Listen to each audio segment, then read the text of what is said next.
Hello everybody, my name is Link7 and welcome to a brand new video here on the channel. Now today I'm bringing you guys something super exciting. I'm actually bringing you guys a brand new record that was just set on The Legend of Zelda The Wind Waker Any%. Now this is going to be a little bit special because I got asked a ton, is there any videos out there explaining how this run works or how the different tricks works? So I thought I would come now after the run was actually completed, and I would do a couple of basically explanations on how the trick works. So, if you look in the corner of the screen right now, you're going to see a little microphone icon. So what I'm going to be doing is I'm going to let the stream audio play for when I'm just playing the game in general, because I'm not going to have commentary for a full hour. So when all the different tricks are actually being performed, I'm going to have the microphone icon up, and I'm going to explain exactly what I'm doing and how it works and why it works. So hopefully you can get a better understanding into how the speedrun is actually performed. And then for the remainder of things, when there's not really anything special to explain, or I'm doing a trick that I've already explained once, then I'm just going to let the stream audio play and you can hear the conversations, the memes, you know, all that good stuff that was in the actual VOD for the actual stream. Now, a few things I could clear off right off the bat. Right here is the intro of the game. This intro cannot be skipped. Time starts when you select your file on the title screen, and you have to watch the entire intro. There's no way to save the game after the intro before you've done any inputs. And since there is text, for tradition, we always start right before the actual intro. A couple of things as well you might notice that you might be wondering is, what language is this? This is the Japanese version of the game. The Japanese version of the game is used for two different reasons. Number one, it has a lot faster text. Japanese is way faster than English. Now, if you watch the HD speedruns, you know that there's a little bit difference, and that's because they made a difference in how the text scrolls. That's why the Japanese version is not used for the HD version, but Italian is used instead. But for the GameCube version, Japanese is the fastest. On top of that as well, for the actual GameCube version of the game, the different versions were actually released with months apart, the Japanese, the North American, and the PAL version. So there's actually a very important glitch in the Japanese version that was patched out in later versions, more specifically the NTSCU and PAL version. So because of that, you really want to use the Japanese version, because otherwise you cannot do the biggest sequence break in the game. So you have to use the actual Japanese version if you want to competitively actually speedrun this game. Now, there's going to be a lot of commentary coming up right for the first trick when we get to outset, but I'm going to let the intro keep playing, and I'll see you guys in a bit. Quick thing I would like to add as well, I actually am planning to upload this entire VOD without any added commentary.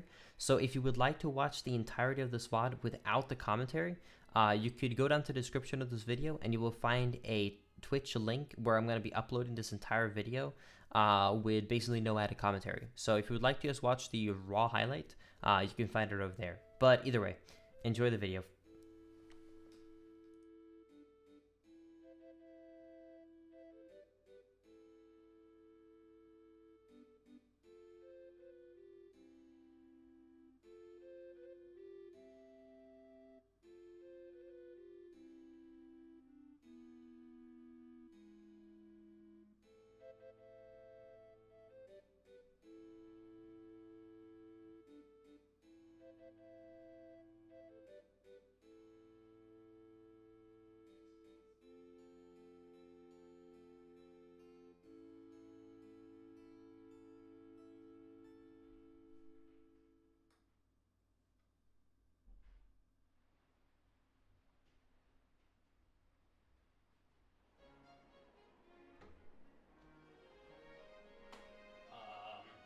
Where is streamer?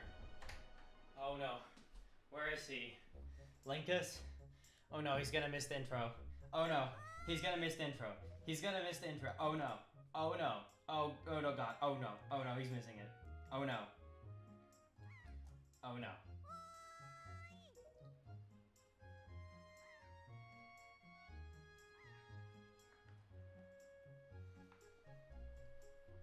Alright, let's do this.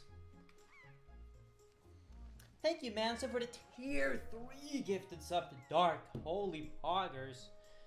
Thank you so much for the tier 3 gifted sub. And thank you, Lang, for the tier 2 gifted sub. Dude, were you guys having a jam while I was gone?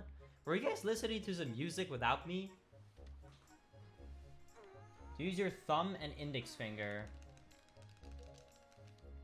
I use these 3 fingers. I put the analog stick in between these 2 fingers right there. And then I put my thumb under it and I go brrr.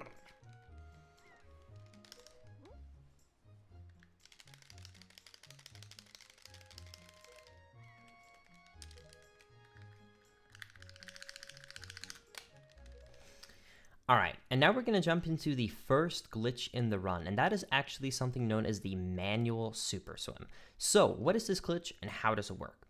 Well, in Wind Waker, the developers forgot to put a speed cap for how fast you can go backwards, and that is very essential because of how the swim mechanics work. When you swim in the water, you will gain 3 units of speed every single frame until you reach 18 units, and that's when the game caps you. If you turn around in the water, however, it's going to add 3 units of negative speed to slightly slow you down.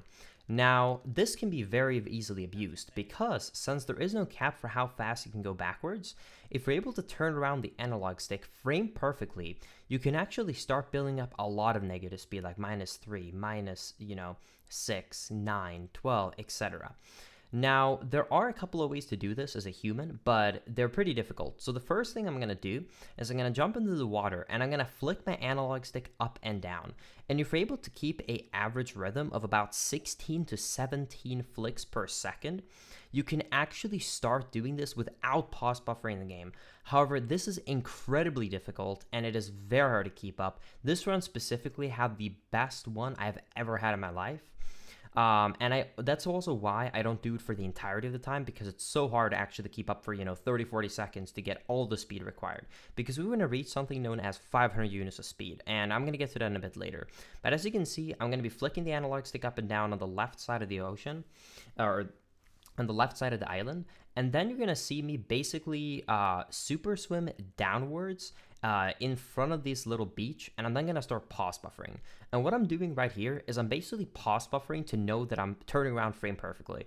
So I hold up an analog stick, I unpause and pause the game 1 frame later, hold down, unpause and pause the game, and I have to do that over and over and over again. And I keep doing this over and over again until I've reached just enough speed to where I have 500 units of speed. Now, why is this so important? Well, you see, if you actually have your camera, there's 2 different modes for the camera. There's a free camera and there's a target camera. The target camera is if you don't touch the C-stick. That's when the camera actually turns around for you and follows Link. So if you basically hold slightly up an analog stick and you slightly tap the target button, what is going to happen is it's going to turn into this like automatic camera. And why 500 units of speed is so important for this is because that's enough speed from Link to go from the center of the screen to behind the camera in only 1 single frame, because he can travel basically half the screen in 1 frame. And what ends up happening is when he goes off camera, the game basically flips the camera 180 degrees to make sure that Link stays on camera, since that's its job basically. But because you're holding up and you're walking, you're turning backwards because you have negative speed, you're going to turn past the camera again. The camera's going to flip, you're going to turn past the camera's going to flip. That basically means you're turning around every single frame perfectly, building up even more speed without even having to pause buffer yourself. And that is what's known as an auto upcharge. Now, after I've done that for a bit, I'm then going to super swim to this corner right here and get an area fill. After I get an area fill, I'm then going to super swim away from outside island and make it all the way to Dragon Roost. And getting to Dragon Roost early is going to be incredibly useful because I can get an item early known as the Wind Waker, which is one of the most broken items in this game. On top of that as well, it's also going to allow me to do a lot of different glitches as well as skipping all the early game cutscenes. So I've now just gotten the Wind Waker, and I'm getting on to the major glitch of this run, and this is known as storage. If you want a full in-depth description into exactly why it works, I recommend you to click on the video that's going to be in the top right corner right now. It's a short breakdown video going over storage, but I'll give you a simplified version right here. What I'm going to do is I'm going to have the Wind Waker in my hand, and then I'm going to climb up a ledge, and I'm going to take it out right as I climb up, so I'm actually falling with the Wind Waker. If you didn't cancel the Wind Waker exactly 3 frames before you land, it's the exact same time as Link is supposed to do an animation of actually bending his legs to get ready for landing on the ground. If you do this at this specific time, then you're going to be able to actually get what is known as storage. Now, what is this? Well, basically, doing this cancel at this specific time allows you to actually cancel the Wind Waker twice. And what it's going to do is it's going to store that it remembered that you're supposed to go back to your playable state when you're playing around with Link. You canceled out of a special event, basically, right? Now, if I then go and I take out my Wind Waker, instead of getting forced into the special mode, an event where, you know, I can't walk around with Link and I'm supposed to just be able to play the Wind Waker, I'm instead gonna actually be able to play the game while the Wind Waker is out. And this is where the super sim glitch comes into play. Just like I mentioned earlier, if you turn around every frame, you get speed. Well, the Wind Waker is programmed in such a way that Link always has to face the camera, right? You don't want to look at Link's back when you're playing the Wind Waker. So that means that by just holding up in the water, I can turn around frame perfectly. And I can then just pause my game to make sure I get a good camera angle. And I can super swim exactly where I want in the ocean at any point without having to pause buffer. And what I do specifically right here is I super swim to the submarine. Now, the reason the submarine is so useful is because when I enter the submarine, there's going to be these moblins with lanterns in their hands. And moblins with lanterns are usually only placed in the overworld and in Forsaken Fortress 1. Now, what the game developers did to check if these moblins are supposed to act like the guards in Forsaken Fortress or as the normal enemy, it does a quick little check to see if you have a sword in your inventory, because the only point you would meet this enemy without having a sword is in the Forsaken Fortress 1 area. But because it is this glitcher there, I don't have it out of sequence, which means that when I go up to the guards, they're going to go, he's in Forsaken Fortress 1. So they're going to act like a guard, and they're basically going to roam warp me into the Forsaken Fortress 1 area, which is very important because that Forsaken Fortress version is actually not part of the overworld. It's in a separate loading zone area. And that allows me then to just go through actually Forsaken Fortress. It allows me to get my sword, because your sword is always placed in the end of Forsaken Fortress as long as you go around the area where you normally would land after the barrel cutscene. And it also allows me to pick up a bunch of rupees. And another thing that's going to happen in Forsaken Fortress right here is I'm going to do the storage glitch again, but this time I'm going to store opening up a chest. And just like I mentioned earlier, that basically means that instead of going through the normal cutscene of opening the chest, I can take control over moving Link around while the chest was supposed to be opening. Now, the reason this is important is because of what the game does to Link's collision when opening up a chest. As you know, when opening up a chest, Link kind of, leans over into the chest much closer than he's supposed to. So what the game developers did is they changed Link's collision to be much smaller and like rougher, and not looking for fine collision as it's called. And then when the actual, animation is over and you finish the text box, you got the item from the chest, it returns you back to the normal state. But because I stored it, I can keep it. Now, because of this, I can actually go into the main room right here and just walk up this bookshelf and then walk up this pillar as well to walk up and climb up to this top area I'm not supposed to be at yet. And I can then just open up the door, and when I go through the loading zone, the game is going to give me the 10 rupees from that chest I stored, because that was the contents of the actual chest I stored. After that as well, I'm going to do a little trick to get past the guard earlier than I'm supposed to.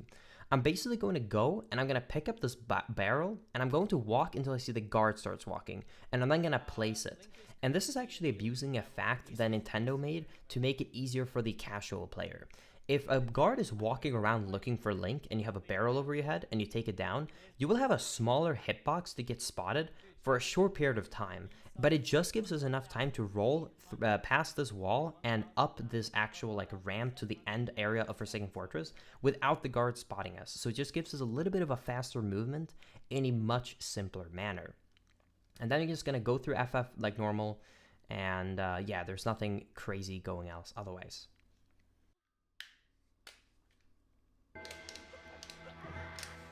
Yo, thank you, Iron Teddy, for the Twitch Prime sub. Really appreciate that. Thank you so much. Dude. Thank you, Manson, for the 5 gifted subs again. Thank you so much, chat. We're officially at 1,800 subs. That's right. Linkus clearly made a deal with the devil for these MSS times. What the hell is going on? Thank you, man, for the 500 bits. You welcome, you sellout. Thank you. Come on, bro. Come on, bro. Thank you, kid, for the 5 gifted subs and the uplifts. And thank you, and thank you, Cookie, for the Twitch Prime sub. I appreciate that. Let's stop the voice crack, shall we?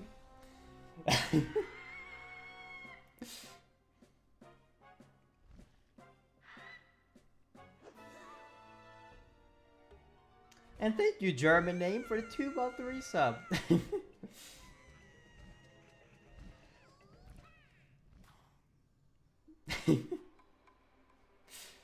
I'm not gonna try and pronounce that whole name. I'm gonna butcher it really hard. I'm gonna say I'm ditching. Dishten. I just hit puberty.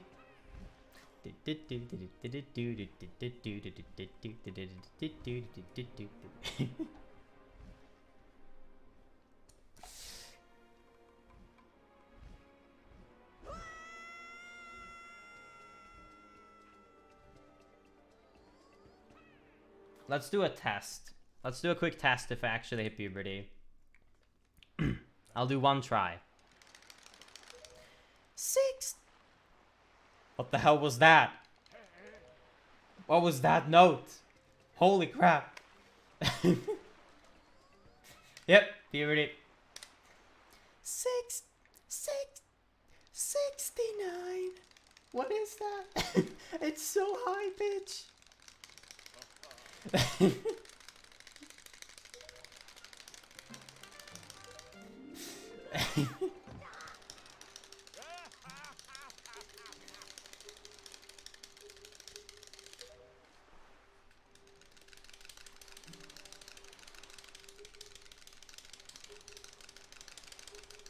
on, bro. Come on, bro. Come on, bro.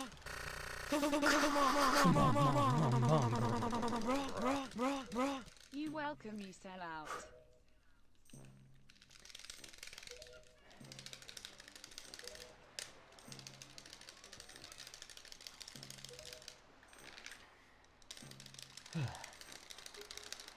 Thank you, Full Metal, for the sub.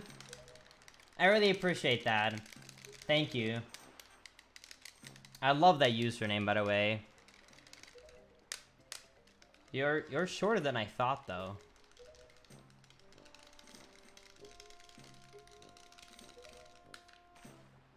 I expected you to be taller.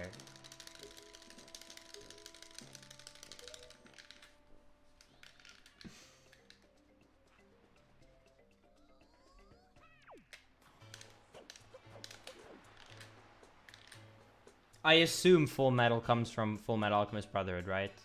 I assume. Unless it's a crazy coincidence.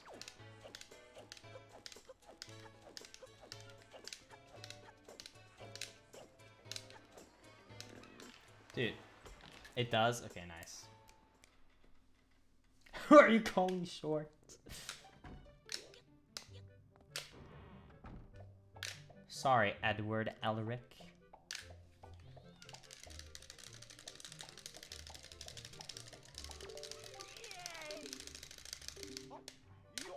Do you drink? You no. I drink you miss. Apparently, I'm not short. You know, it's great. You know what's great, Chad? Getting a world record. That would be great. Let's do that.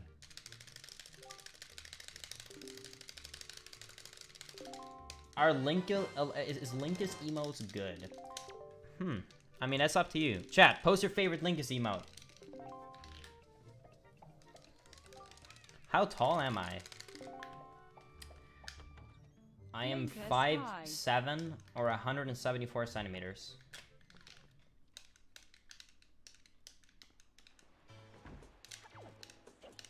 I like it. It's like, post your favorite Linkus emote. CFG smug. You know what? I approve. There's never a wrong time to post a CFG smug.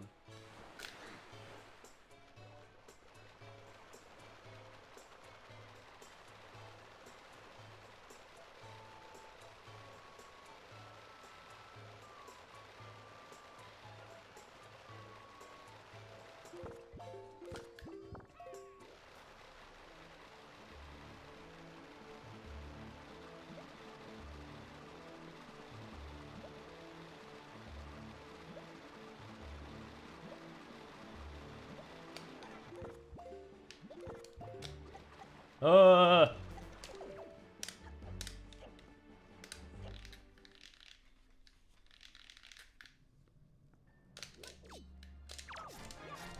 actually had people say that. I guess on stream, you can't really appreciate how tall someone is. I've heard that before. People coming up and being like, wow, you're shorter than I thought. And I'm like, thanks.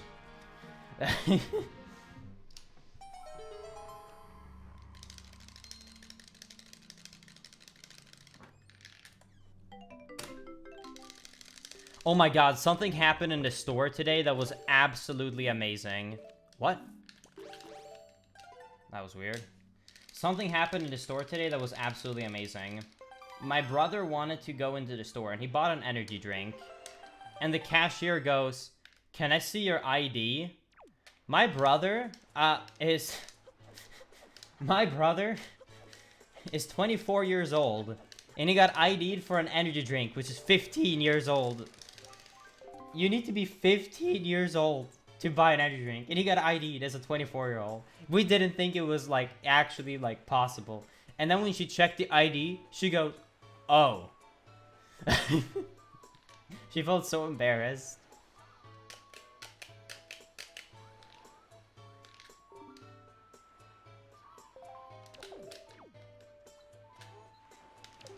Yeah, after, when I was young, actually, I could buy energy drinks without an ID.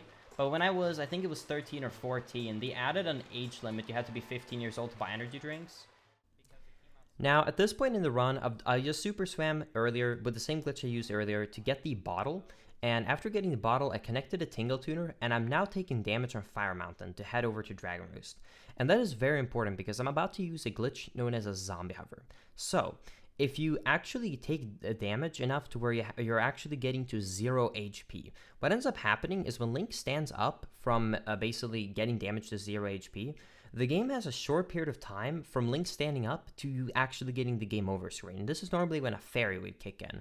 However, what I can do during this time is I can hold target and press the A button to do a jump slash. Now, what will end up happening is the game actually has a check to check if you're dead. And if you are, it's going to cancel whatever input you're trying to do. So I'm going to initiate a jump slash, which gains me height and lifts me off the ground. And it's then going to cancel it. And it's basically just gravity forcing me down. However, because I'm in the air at this point, I can start mashing the B button. Because if you're mid-air and you press the B button, you will do a mid-air jump slash, which gains you a very small amount of height. And if you're able to mash the B button fast enough, you can actually be gaining height faster than gravity is pulling you down. And what I can actually do after that is, thanks to connecting the Tingle Tuner, which is the item that Tingle gave me, I can actually buy for 20 rupees something known as a red ting. A red ting is, simply put, just a red potion. However, when you buy a potion from Tingle, he does a little jingle on the Game Boy Advance, and then it's going to kick in a red potion after 10-12 seconds, which means I don't have to drink it, which means I can actually survive this glitch, because if I ever land on the ground, I'm going to get the game over screen. So that allows me to actually survive hovering this, and that's also how I take damage for this hover, and that's why there's a little green Tingle icon on the ground. Because Tingle also has something known as a Tingle Bomb for 10 rupees, which I purchased to take damage so I can get down to 0 HP to perform this glitch.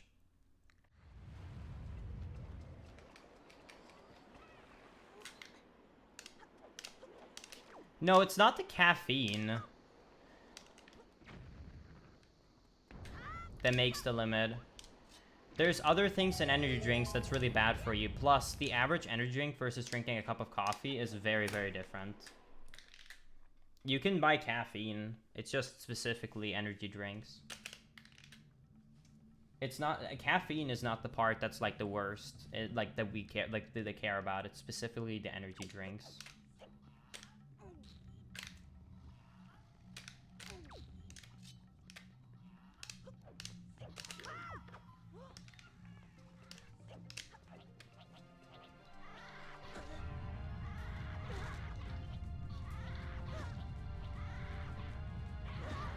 Good RNG.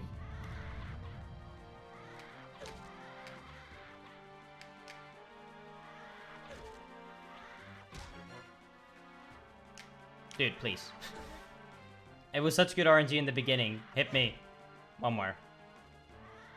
Okay.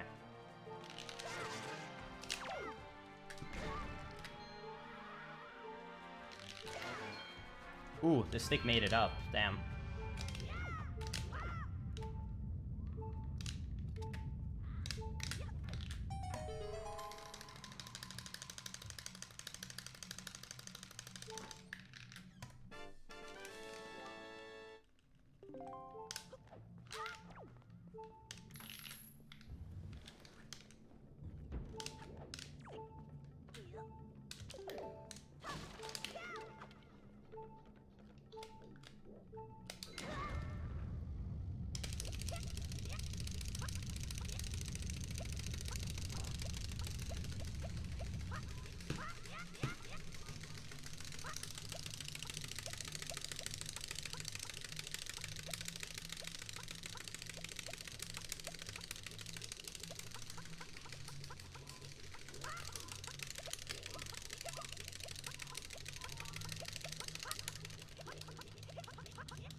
GL on breaking this run.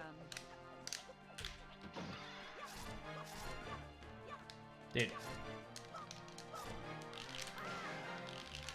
Slightly slow.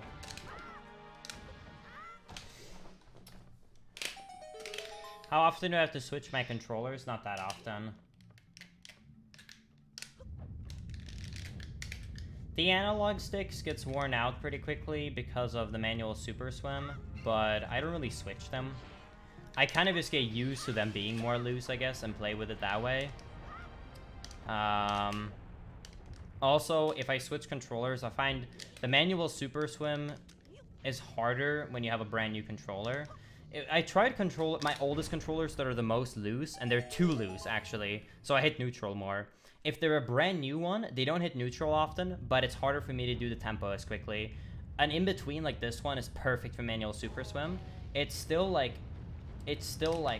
stiff enough, I guess you can say, where like it snaps in a good manner, like if they're newer, but it doesn't require full force. It's like 80% force of a new one.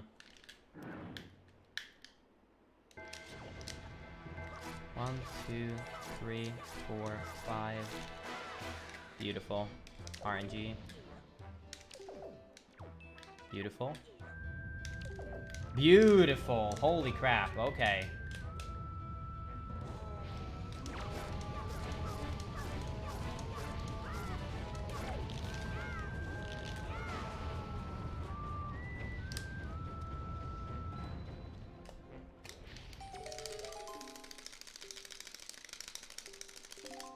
Okay.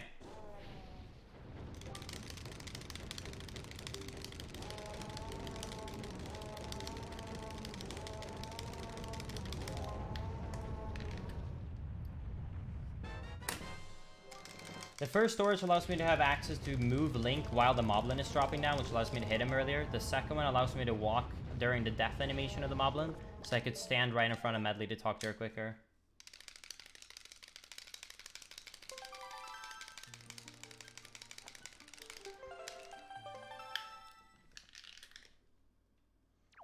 Those strats are actually old. They've been around for a long time. The thing is, you have to get both. You can go for the first storage without losing any time, but you only have one try on it from killing the goblins until the moblin cutscene starts.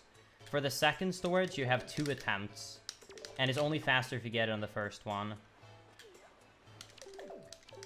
The other one basically ties it, but it doesn't like lose really time going for it since you have to wait for it.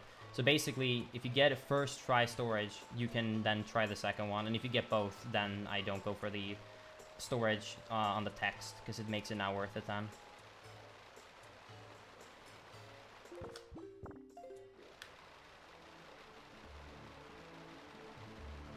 Thank you, Looney, for the Twitch Prime sub, by the way. Really appreciate that. Thank you, thank you.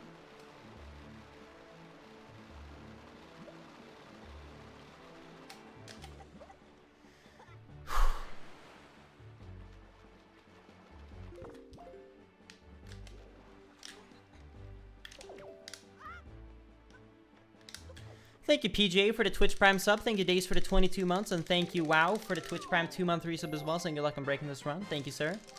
I'll do my best. Alright, hope it didn't miss anyone. If so, I'm sorry. I'm pretty focused on this run right now.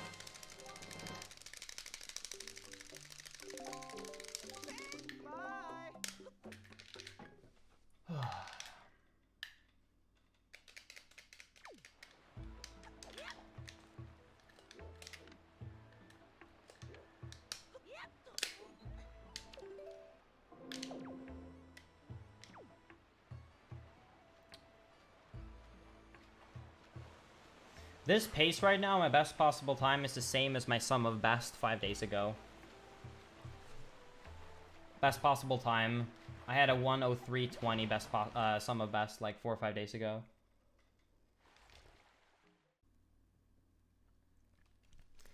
Now, coming up here is where the run gets very complicated, and it's going to be a little bit crazy to follow along, but anyways, let's get into this. So this is the main glitch and why we use the Japanese version. This is known as memory corruption.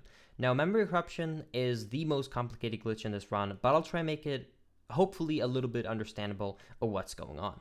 So I clip out of bounds of Forest Haven right here, and I'm then going to actually be dropping the meatballs out of bounds, and after I drop the meatballs out of bounds, I'm then going to stand on this little patch, and I'm going to be just doing this weird motion with my hand. So what's actually going on right here? Well, the Decatree area actually has a very little amount of memory available, or RAM, I should say, before you actually end up going up to the Chews and killing the Chews so the Decatree cutscene activates. Now, what I'm going to do is I'm going to actually drop the meatballs out of bounds, which means they can never despawn. And at this point, the game has no available RAM left internally, which means that if I have another thing added to it, which is water droplets, that's why I stand and actually getting water droplets with water coming down from me, I can take out my grappling hook. But when I take it out, there's not enough memory to fully take it out. So it's going to load a grappling hook into memory, but it's not actually going to be taking it out, which means that it's never actually asking me to cancel it, if I would normally take it out, so it would erase that from the memory. So I'm taking out 70 grappling hooks at this point. So now there's 70 grappling hooks loaded. And because there was no available memory in the free space that the game would normally have, it's actually putting these grappling hooks in a part of memory that stores what is known as the essential data. Imagine collision, textures, object data, all of that sort of stuff you should never touch. And why that is essential is because when things are getting put in there, the game never has a function to clear that part of memory, which means that now, let's say normally the game would have, 5 megabytes of spare, RAM to load, certain object data. Now it might only have 2 because all of these grappling hooks are loaded into the first part of memory, which means if an island needs to load and takes 4 megabytes, it's going to load 2 megabytes into the memory it's going to clear, and the other 2 is going to get filled up and erasing information that's essential to the game, such as, or skipping loading it entirely, such as, load these objects. I'm also doing another crazy glitch right here while I'm explaining this, known as Decatree cutscene skip. Simply put, I get storage and I bonk the Decatree, which gets the Chews stuck in an animation of sliding forward. I then get storage again and I push all of them out of bounds by 1. And then I time getting the last Chew out of bounds right as I'm going to go up and get crushed by the Decatree's head. Essentially what's happening right here is when the Chew slides out of bounds when you push them, they're going to go out of bounds, they're going to fall all the way down into the void, and then they're going to despawn. And that's when they are considered dead according to the game. And what I'm doing is I'm timing killing the last Chew right here at the exact same time as I'm getting crushed. And because I had storage, normally when you get crushed, you're in an animation of opening something, the in-game time gets paused, but it doesn't actually now because I had storage. So when I get crushed, the in-game time is still running, the background things are still happening. So while the game is voiding me out because I got crushed by the Decatree's head, the last Chew falls so far out of bounds that he despawns and is considered dead. What ends up happening then is basically it's gonna hit the flag. Oh, he killed the last Chew. Activate the cutscene. The cutscene has been activated. Next time, we get the area loads, have the Deca leaf spawn. Right, he died. But because I voided out at the same time, I didn't have to watch the cutscene, saving me an enormous amount of time. So that is basically the essential part. Now, when I actually leave Forest Haven, you're going to see that I'm going to be doing a special super swim. I'm going to super swim, I'm going to get an air refill on Beetle's Barrel, And then I'm going to be super swimming in a really weird way. I'm going to go up, then left, then down. I'm going to pause. I'm going to go back up, then back down, and then go through all of these islands. And essentially what I'm doing is, at this point, the game is really struggling to run at this point because it doesn't have enough RAM. So anytime I load something, it's going to load a bunch of stuff, and then it's going to fill some of the information into this part of memory where it doesn't get erased. So I'm basically lowering and lowering and lowering the amount of RAM possible for the game to load things. And what I'm essentially doing right here is I'm, number one, filling up more memory for a trick coming up later, but I'm also setting it up exactly so that when I actually get over to Thorn Ferry, the game is not going to have enough memory to load 3 wines and an invisible wall that's supposed to block the entrance to this island, which I can just roll down, enter the Thorn Fair Island, and get a quiver early. And that is going to be very important for a trick coming up later in the run. And then after I do that, and then can you simply leave because the invisible wall and the wines are only solid from one way. And I'm then going to basically do a death warp on the blue chew. And that is going to be because if I save and quit the game is going to realize that I'm messing up the memory of the game, and it's going to mess up the entire trick. So I knew that it wasn't loading properly because it wasn't spinning in the specific way, because it kind of does like a... It's kind of what the Wii does when it loads a new island. Otherwise that would have been a gold, but we're close to a gold.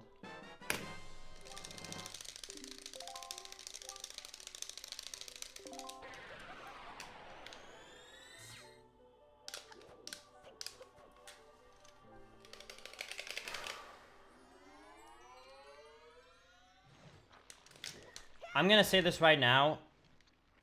If this run dies, please let it be because of me. If I actually get bad luck and Helmrock spawns in Helmrock's lair, I'm gonna be so sad. I'm actually gonna be so sad. Like, please let me mess up. If this run dies, just please let it be my mistake and not bad luck. That's all I'm saying. Like, just please let it be execution, not luck. Like, just please. That's all I'm gonna say. Just please let it be execution error and not luck. If this run dies. Oh no, I died! I wasn't... Oh man, I wasn't paying enough attention.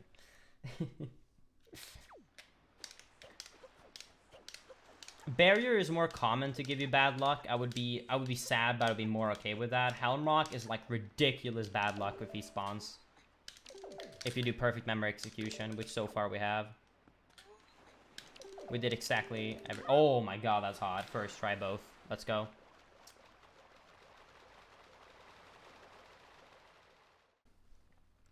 Now, for this segment coming up right here, it's essentially what I just explained. I'm going to do a bunch of special super swims to load up memory more and more to mess up more of the RAM. And I'm also going to do something known as chest storage, which I already explained earlier in Forsaken Fortress. However, you might have noticed that the screen went completely pitch black and you can only see Link's eyes when I actually store this chest. Simply put, that's because this chest had a special item, which is, when you get the little jingle for opening up the chest and Link is leading over while, there's a light effect coming from the chest.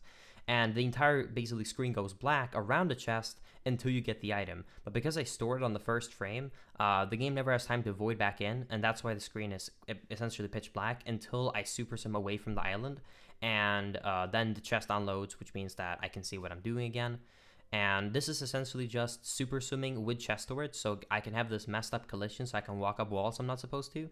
And the reasoning I'm super swimming back and forth in between these islands is just so that I can corrupt just the perfect amount of memory so that hopefully I can have a very special outcome in a little bit.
So you can see right now when I'm actually getting to Forsaken Fortress 2, you're going to notice that when I actually enter the main chamber right here, the door wasn't loaded first of all when I was going to enter FF2, but also there's going to be a weird just puddle of water here, 2 pirates sticking their heads up over the water, and nothing else. This is because essentially I set it up perfectly so that the game had enough memory to load this area, but it didn't have enough memory to load the boss Helmrock King or the cutscene, because there's supposed to be a cutscene here. The reasoning there's water and 2 pirates here is because this is essentially how the cutscene actually progresses. There's supposed to be water here that rises up during the cutscene, and there's supposed to be pirates that's supposed to be talking to you throughout the cutscene. So this is kind of like a cutscene area room, if you want to say it like that. That's why this room is so kind of strange and why there's no music and whatnot.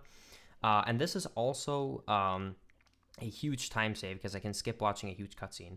And you're also going to notice when I roll up the ramp that I can basically just make it to the end into Ganon's basically lair because, well, there's no boss, so there's nothing blocking me. And I also made very much sure to break that pot while I was going up the actual like huge kind of stairs to the top. And that is because currently the game didn't have enough memory to load the cutscene, and it won't have enough memory to load a loading zone to enter the next area. But by breaking that pod, it's going to essentially just remove some data since, you know, it got removed from the game since I broke the pod. And that is going to clear up just enough memory to have just enough memory to load the next area. Right here for this cutscene, one small thing I want to add is that as you're going to see right now, I'm going to have a tunic. That's going to disappear later. But you're also going to notice that I have a Master Sword and a shield in my hand. And that is essentially just because these cutscenes are being played in-game. And the game has hard-coded which items you're supposed to hold in on your R button and in your B button, which is the items for your shield and your B button. And if you get an upgrade that's higher than we already have, you can never go like lower.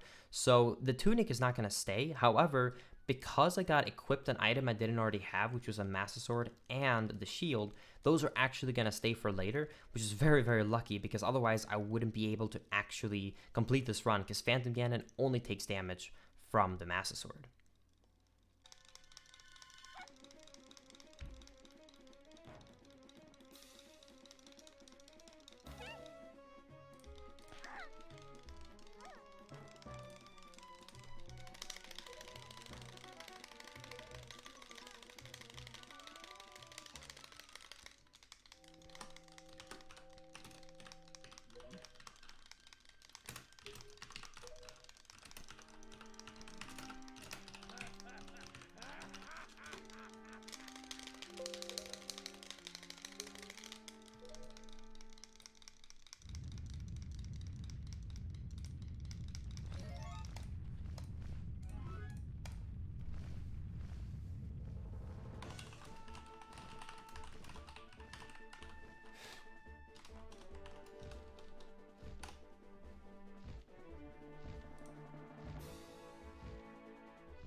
So if this actually ends up being a record, if you guys are watching right now, basically my stream is picnicked, but I'm still going. I'm still offline recording, as you can see. I mean, you're probably watching this if this actually ended up being a record. So if you're wondering right now why I'm trying to type furiously and I'm not talking, it's because I'm trying to get my internet to work. My internet is working. I mean, I have full internet. I'm talking to Chad. But for some reason, I just I'm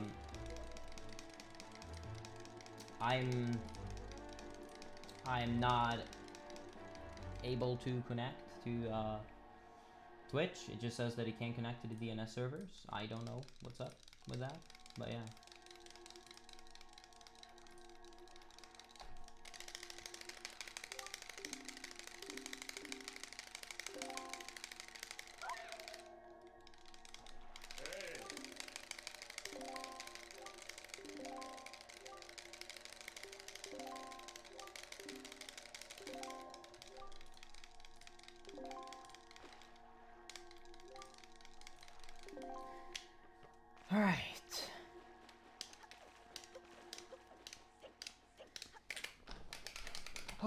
Alright, let's see how barrier skip treats us. I've now made it down to Hyrule, and as you can see, maybe there in that cutscene, there was no enemies inside, and I'm gonna make it to the other side right now. And right now, I'm just praying for good luck. Essentially, I hope that I had just enough memory corruption to where the game has enough memory to load Hyrule, it has enough memory to load every object other than one specific object. I need to get lucky. This is basically luck-based at this point. That the item that it can't load, or the object it can't load, will be the barrier. Now, because of a lot of different things affecting memory, it's not guaranteed which attempt will do it. Sometimes you can attempt a dozen times and not get the barrier download. So I'm going to be walking back and forth through this loading zone until the barrier unloads. Not first try.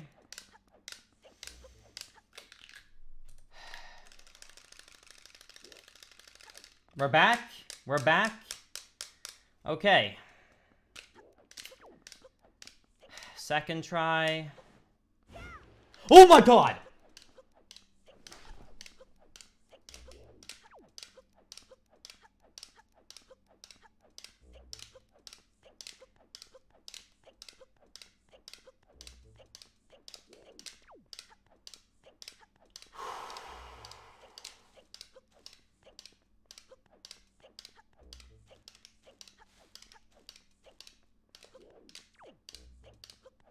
Second try barrier skip.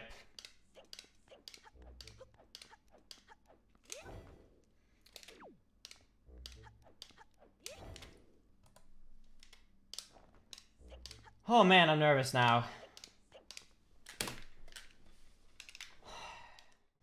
And as you can see, fortunately on that clip right there, I actually got barrier skip on my second try, which is incredibly lucky. And as you can see, I was very excited. And you're going to notice when I get into these trials that I'm going to be entering the Earth Temple trial. I'm going to be rolling up through these coffins, and I'm actually going to go and do something very specific. This is the newest glitch that was just discovered in Wind Waker. I have a video just put up about the new recent discovery. You can click in the top right corner if you want to see a full update on that. But essentially, picking up this guaranteed bomb drop gives me a bomb icon in my inventory. I don't have any usable bombs. I have 0 bombs, but it does add the icon and the actual item into your inventory.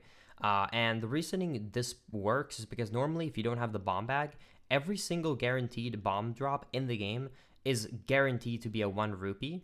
However, this coffin is designed in a very different way, and it's the only exception we've found so far that has this. So this allows us to simply just get the actual grappling, or it allows us to simply just get the bombs early. And I'm then going to do something known as trial skip. I'm basically going to try and climb up in a very specific manner, so I'm partially inside of the wall. And I'm then going to try and climb up and roll on the very first frame. And if you roll on the first frame when you're partially inside of a wall, you can actually get so far through the wall that you can clip out of bounds, and I can then leave to the other side by doing something known as leaf bumps.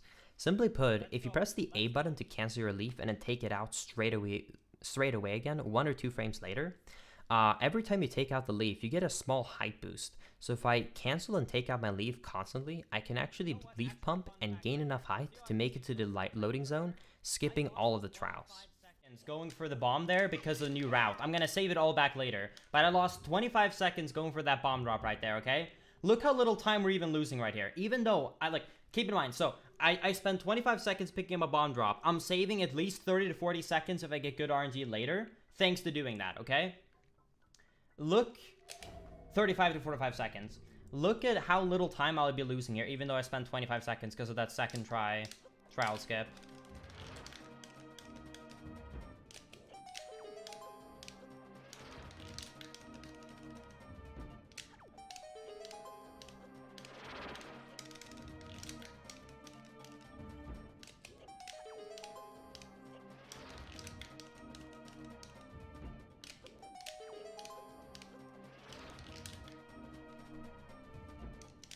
Please give me a ground spawn.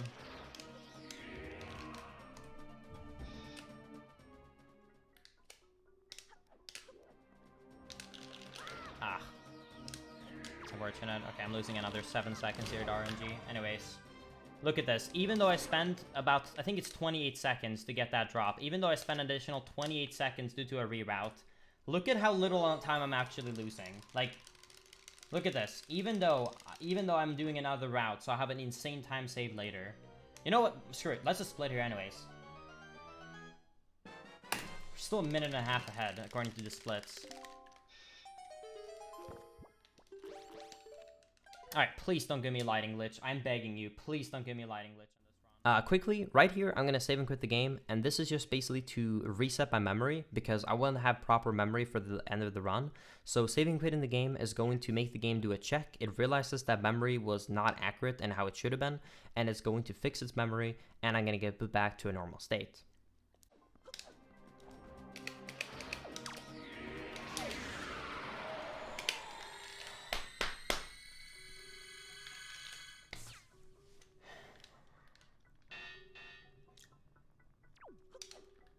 What happened before? I thought it was Twitch because it said it couldn't connect to the servers or that there is a DNS problem. Something must have happened. Basically, my internet was working. My chat was still connected. I couldn't go live, however. And when I tried to open up Twitter and stuff, it loaded the page but couldn't load any tweets.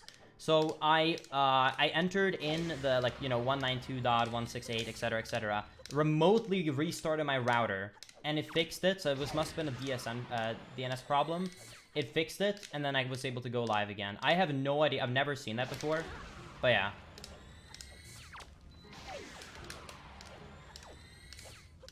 Something weird happened, but thankfully I was able to remotely restart the router, logging into it, and fix it.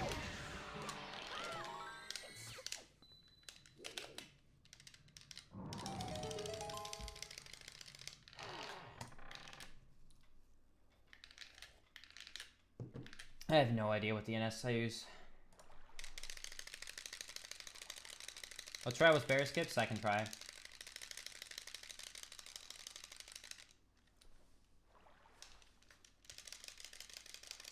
TLS provided, yeah, probably then my ISP had problems.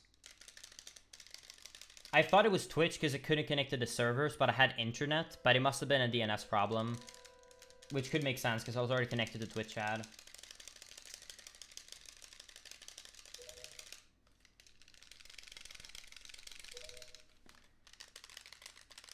Okay.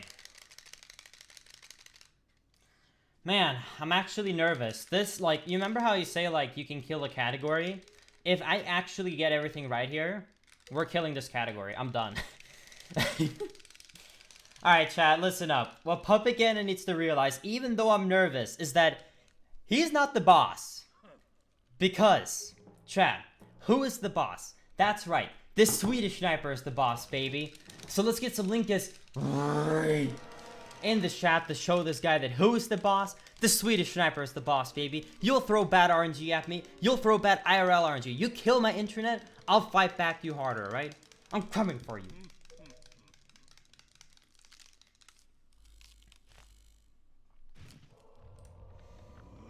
Oh.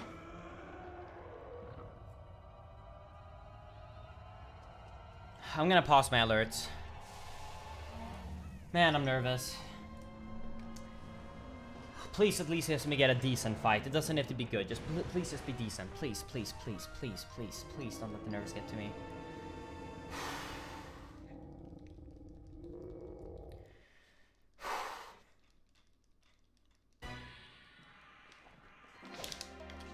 Oh, bullshit. Bullshit.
I'm so mad that my internet is doing this right now. I'm so mad my internet is doing this right now. But it's okay. It's okay. We got through.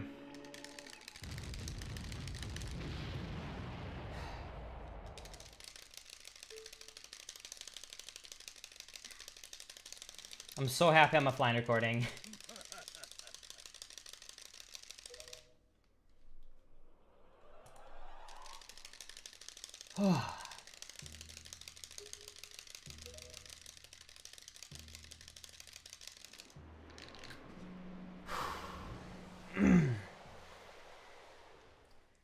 Here we go.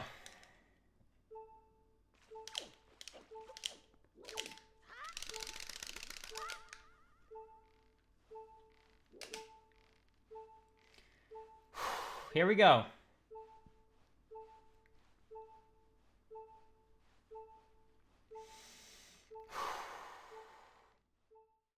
Coming up right here is Morph Hover, and it's the last glitch in the run. Now, I want to let as much of the actual stream audio play as possible.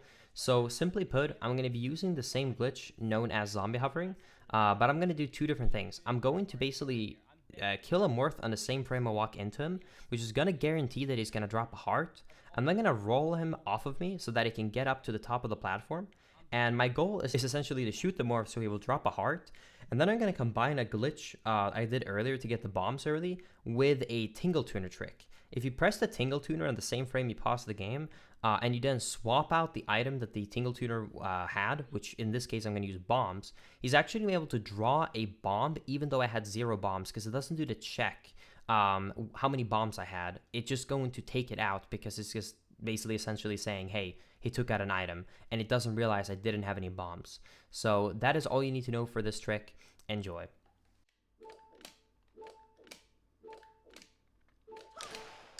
Please.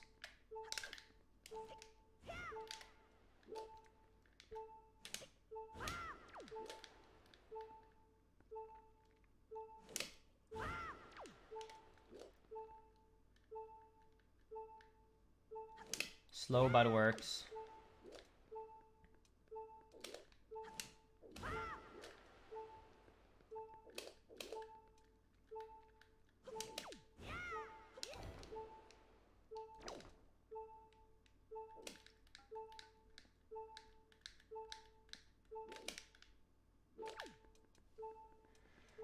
God, I'm so nervous. I'm gonna fail this. I'm so nervous.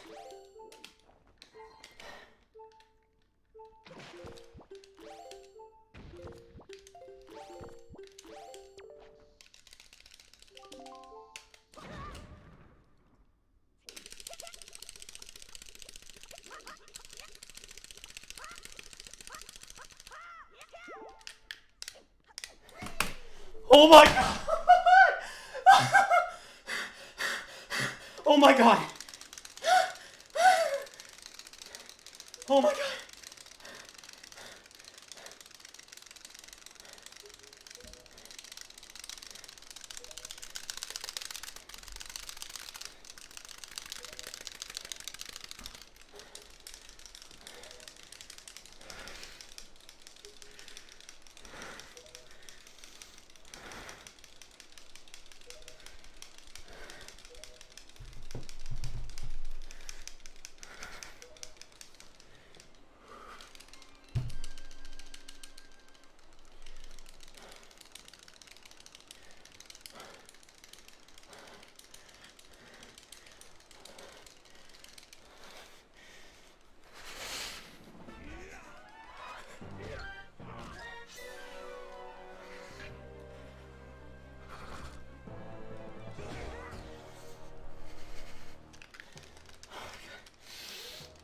Oh, my hands are cramping up.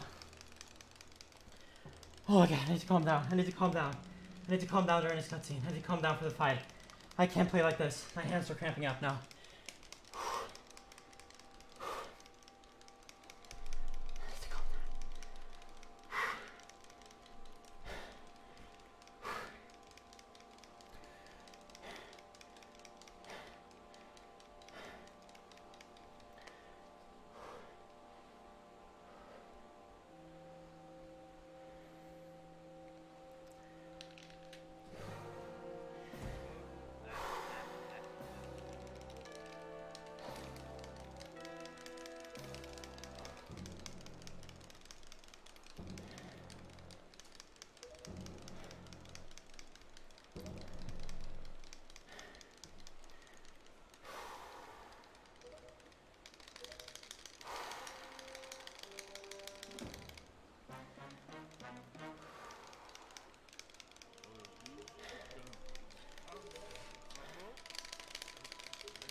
Wind Waker, any percent is dead. That's it. I'm done.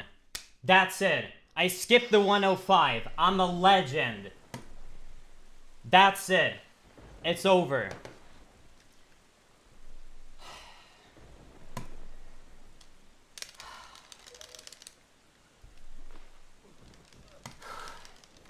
Bam! The double body armor. You already know I was getting there on the perfect line.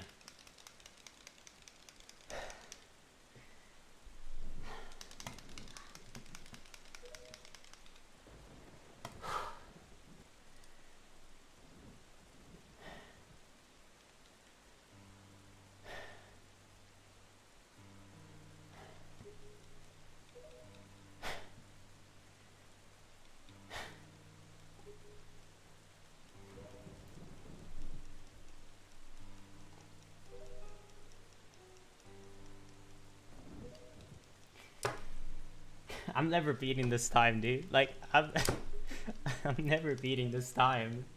I'm never beating this time, dude. Like, I'm never beating this time. I'm never beating this time. I can never do this again. I'm never beating this time. Like,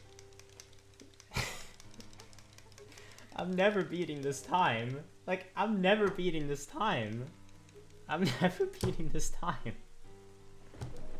Like, Chad, 854 manual super swim. The only mistake this entire run was 20-second time loss on Puppet Cannon. That was it. That was the only second try barrier skip. Like, it's actually over. Like, I'm done. I can't beat this. I can't beat this. I can't beat this. I physically can't beat this. I can never beat this. I can never beat this.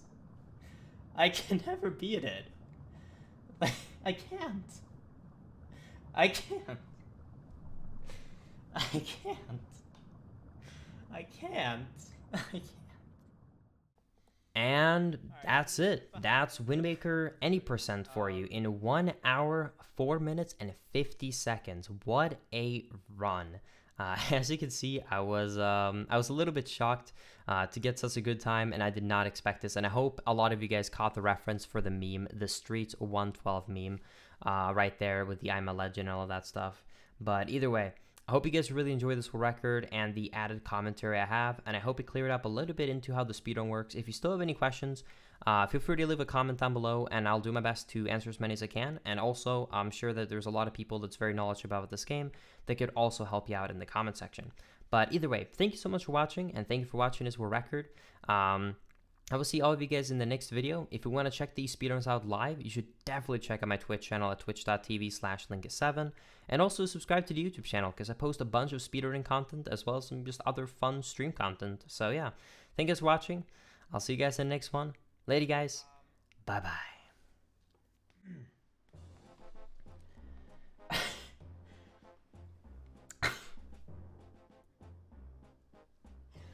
Okay, uh